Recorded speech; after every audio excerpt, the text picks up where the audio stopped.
All right, friends, welcome back. This is a little bit of a flashback of where we were at, where I left off when I was making this video series. And this progress here is over a year ago. And these videos have been sitting on the phone here up till then, and kind of got a little bit off track with recording everything through the rest of the progress of this. So there wasn't a whole lot of stuff that I recorded of the rest of the assembly of the engine. You can see there was just a lot of the little parts that went back together. I may never consider going through and rebuilding a whole engine on my own again. It was just entirely too time consuming. But here we are about a year later, and I'm going to take you through the rest of this video and show you kind of all the different steps that I went through to get the dang truck up and running. And we've had it back out on the highway now for, I got the plates on it yesterday. So, all right, here we are. This is the very first startup of the truck. And my hell, it was just, just such a process to get it back in the truck. I had to get the other engine back out of the truck, and quite the lengthy endeavor for sure. But here I am. You can see the SDS computer controller up there by the truck antenna, and I'm just trying to get the thing actually fired up for the first time. So it's pretty legit, pretty cool. It was still cold, quite cold out. This was this spring, I want to say. And even once the damn thing was actually running, it had just lots of additional things I had to get done on. But you can hear how clackety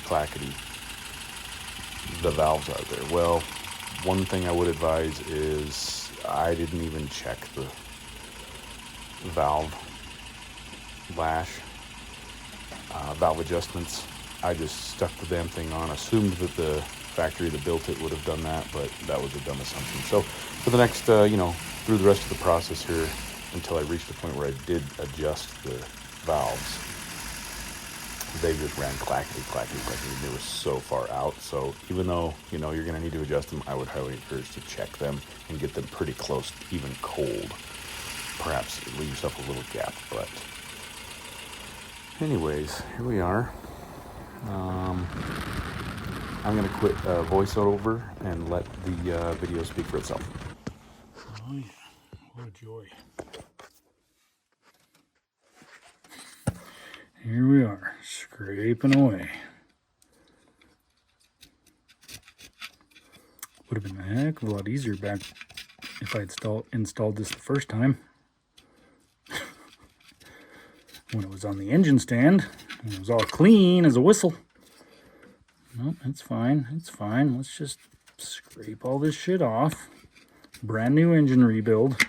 Haven't even gotten it through the break-in yet. And we'll just install a new water pump as if it's been on the road for 100,000 miles. Awesome, dudes. Ta-da! Behold, we have a brand new Toyota OEM water pump for the 22RE. Might cost $55, something like that, maybe. So here we go. This is what's been holding up this project. I just haven't had time to get around to actually installing it. I have this on hand for some time now, but learn from my mistakes. Okay, I thought it would be clever and wise to reinstall one of the two water pumps that I had on this project. Well, as soon as I got this thing fired up, naturally, what is it doing? It's spewing out of one of these wee poles right there. There's a wee pole on the top, a wee pole on the bottom, thereby indicating, if you have a leak coming out of either of those, that the seal inside of this unit here is bad. Well, I took it for granted and figured one of these two water pumps got to be pretty good. Let me stick the one on that I think is good. Lo and behold, more than likely, the water pump that I installed on here is probably the one that failed while my son was driving this truck, which ultimately led to the entire overheating of this engine and the ultimate thermal meltdown of this engine. So learn from my mistakes, install a brand new water pump whilst you have the whole engine out, and don't be clever and try to shortcut and install one that you think is good. The thing's $80, right? Come on. Now, bear in mind, this here is the engine that I paid $500 for. Notice the FJ40 right here, still in the works. So this one right here probably would have been the newer water pump to install. Probably a decent water pump. Notice the double timing chain here. Well, that's a whole second double Paul timing chain here. Timing cover that I probably should have installed on that newer engine rebuild project. Didn't happen. So maybe down the road. Anyway, let's try to get this freaking engine water pump installed and get this truck back on the road.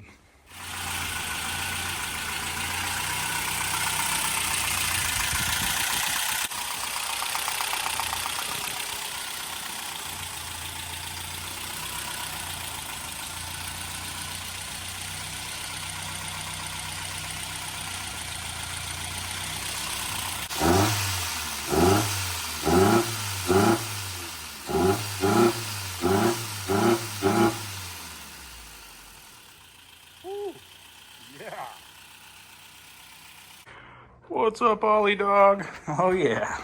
What's up, old boy? My friends, welcome back. Just got back from about a 10-day stint out to California.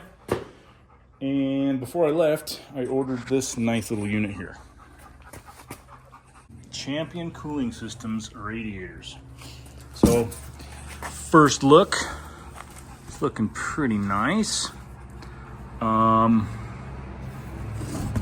I mean, as long as it doesn't leak, right?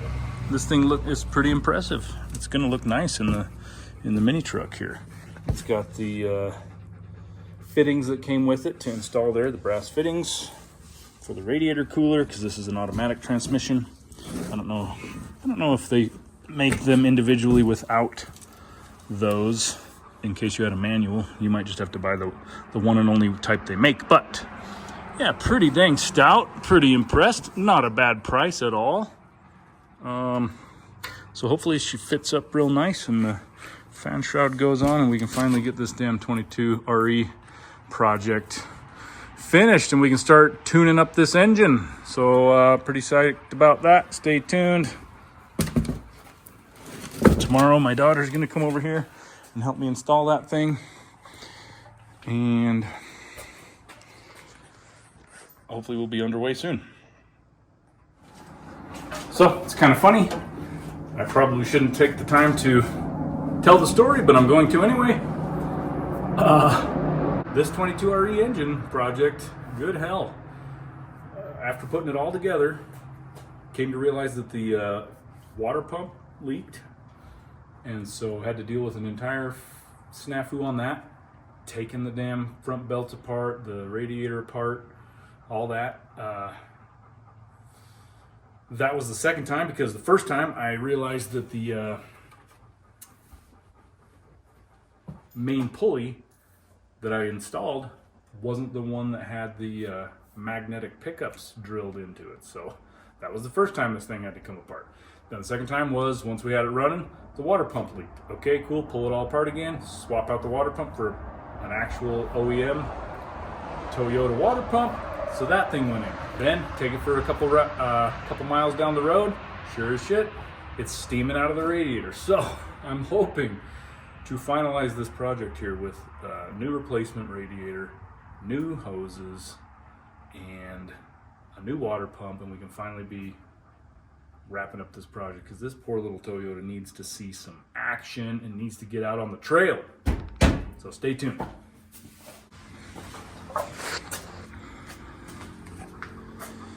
And that's some geese flying overhead. All right, so the first thing I was going to say was just on initial observation, it fits up real nice to the frame. Bolt holes, all 4 bolt holes lined up, no worries. And it's going to look really nice in there. Okay, nice little small aluminum radiator. I appreciate that. Decent full-size regular cap as compared to, you know, the smaller cap that they generally come with.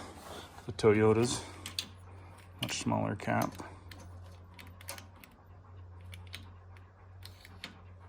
So that'll be a little bit easier to replace the cap down the road. But upon first fitment,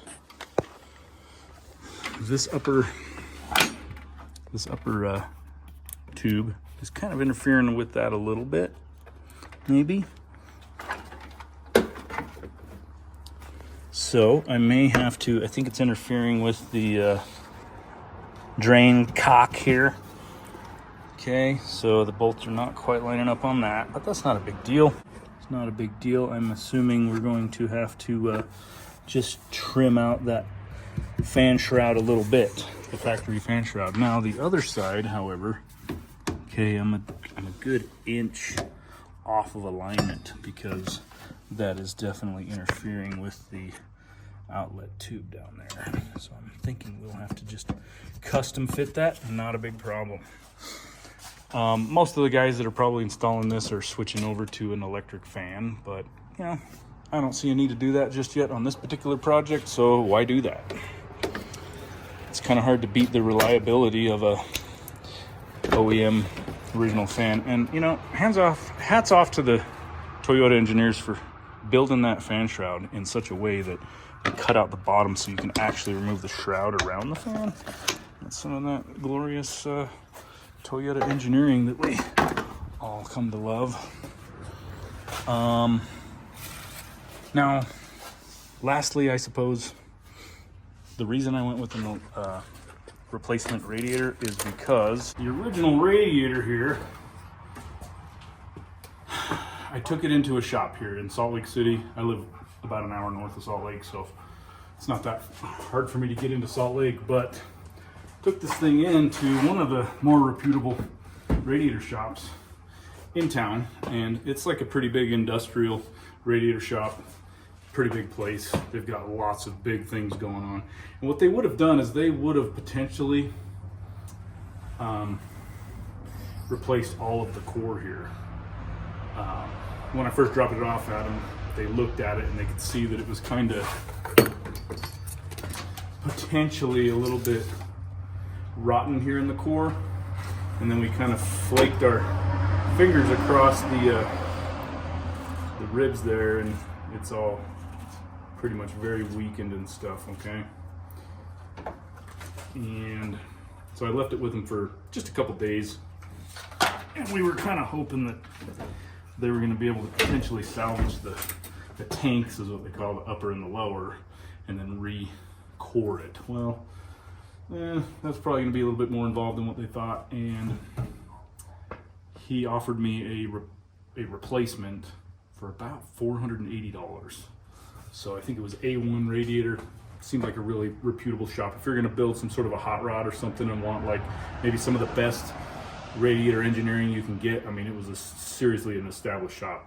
They handle all sorts of semi trucks and hot rods and all that sort of shit. But it was like, well, I wish I could keep my original copper and brass one, and unfortunately they're unavailable. I mean, you would like to think that these old Toyotas, you know, with as prolific as they are around the world and in America, that the stock surplus would house these radiators, but I'm sure they did for a long time, and then they finally were exhausted, and so they are no more. So that's kind of sad, but you know, they tested it and it's no good. So I went back and retrieved this thing today, and the shipment came in on Champion. So I'm hoping that it's going to work pretty good. This is I want to say a 2-core or a 3-core radiator. It's not, oh, it says 2-row core. Okay, so you could get a 3-core radiator. There's pros and cons in my initial research on what the upside is of 2-core versus 3-core, but you can do your own research. I don't know.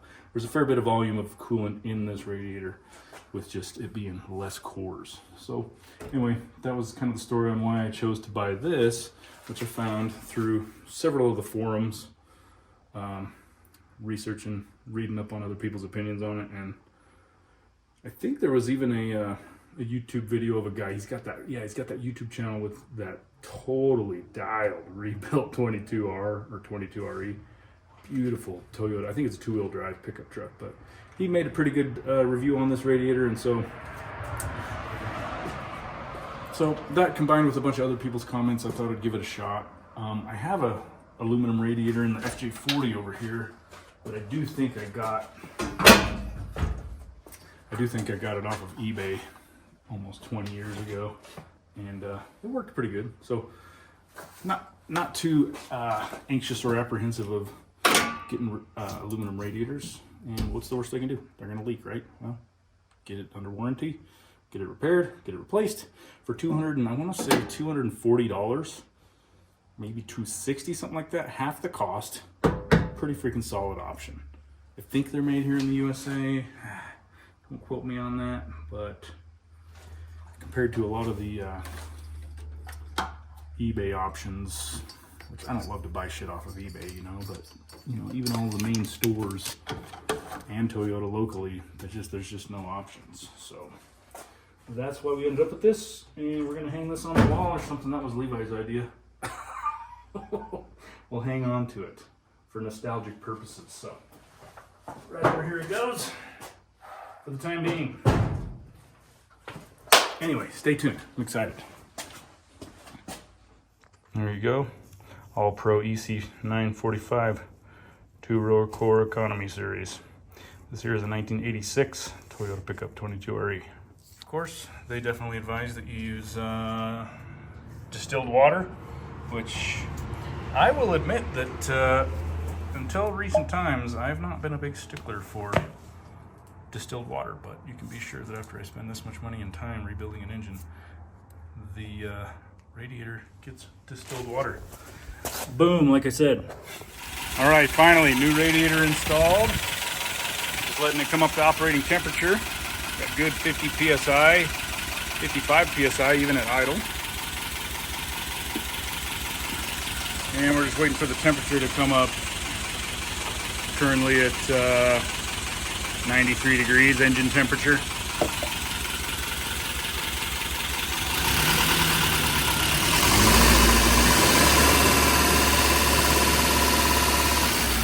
Getting like 60 PSI with some RPM. That's awesome.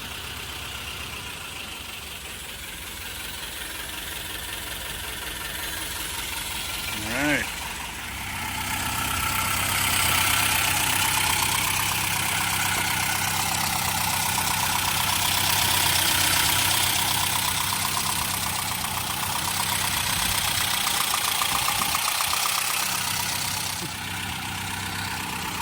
First actual test drive out with it actually operating normally.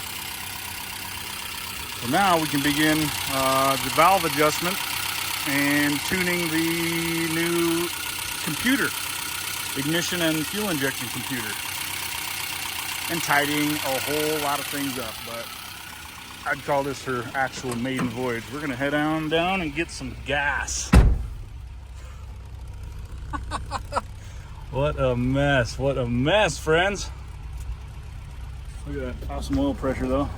65 PSI at idle. It's fantastic. Now, being that this thing is a automatic transmission, I'd like to convert it to a manual transmission and a solid front axle, but because I've eliminated the ECU, all of the lights are on. So we're gonna have to figure that out. All of the lights are on, and you have to currently bypass the overdrive and manually shift down into low gear to get a proper first gear takeoff. And then manually shift it up into second. Not totally sure if overdrive, what I think part of the problem is that overdrive solenoid is constantly on right now. Oh my God, this kid wants to sell lemonade. If I had some money, I'd probably do it. But my wallet is back at the house. We gotta make a quick stop.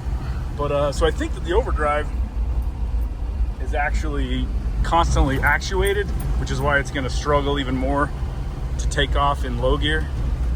But we're gonna head on out to the gas station and top off this fuel tank, because I got about 4 or 5 gallons of brand new gas put in it. So let's go fill up that tank and get all fresh gas put in. But hell yeah, dudes. Got the new radiator installed. New water pump on. Looking pretty good.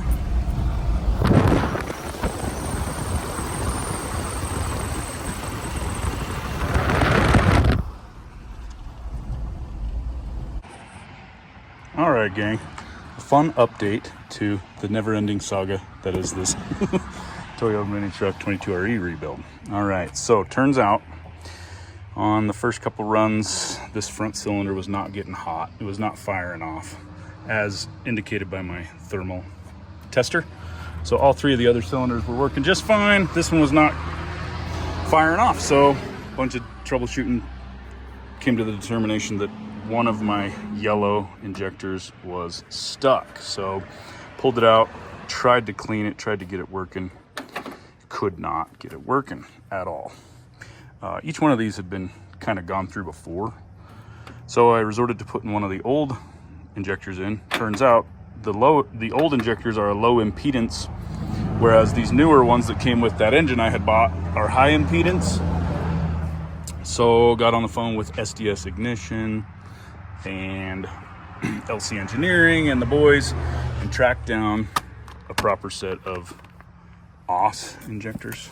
I think they're out of maybe Arizona or something like that, but some of the best injectors possible. And I'm trying to remember exactly what flow rate. I want to say 355 or something like that. But so we got all new injectors finally. And I do want to tip the hat to Toyota, where once you install this plenum here, they've got it built in such a way that barely you can use your flexi head ratchet to pop those two 12 millimeters off. And you can actually get the injectors out and installed without having to pull this whole thing off. So that's pretty freaking awesome. I really appreciate that. So let's get these swapped out. Once we get those on, then we can give it a proper run, and then we can get to adjusting them valves once it's up to operating temperature. And one other good news is I got the computer reinstalled.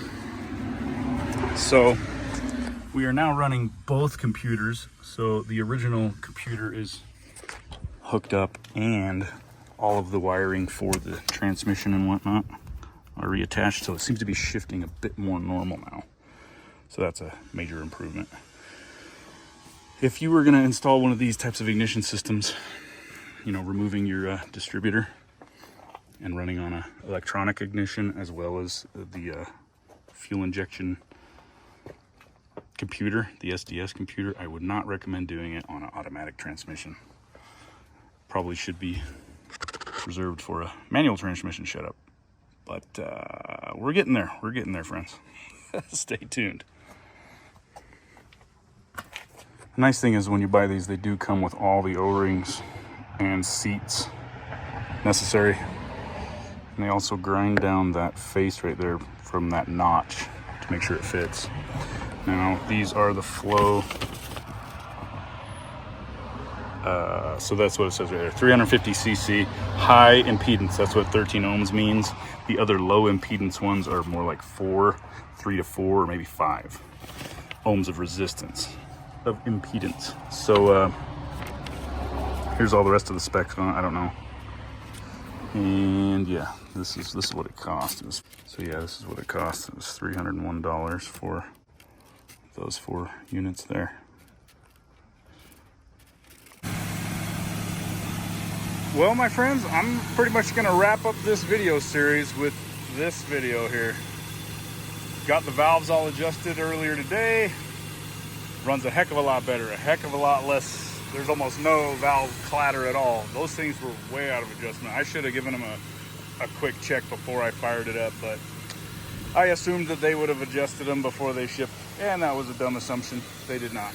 But she's humming right along now. She's just purring. So I've got a lot of tidying up to do. Things like building a bracket for this air intake and tidying up a whole bunch of loose ends and getting the starter working again properly. But as far as the engine goes, I'm going to call that a complete success. She's running pretty damn well, and I'm just about ready to take her down into town. So I think I'll run her around the valley here one more time before I dare to venture all the way down into the city, and we'll see how it goes. Anyway, that's a wrap. Thanks for watching, and stay tuned for the next videos. We'll see you on the next one.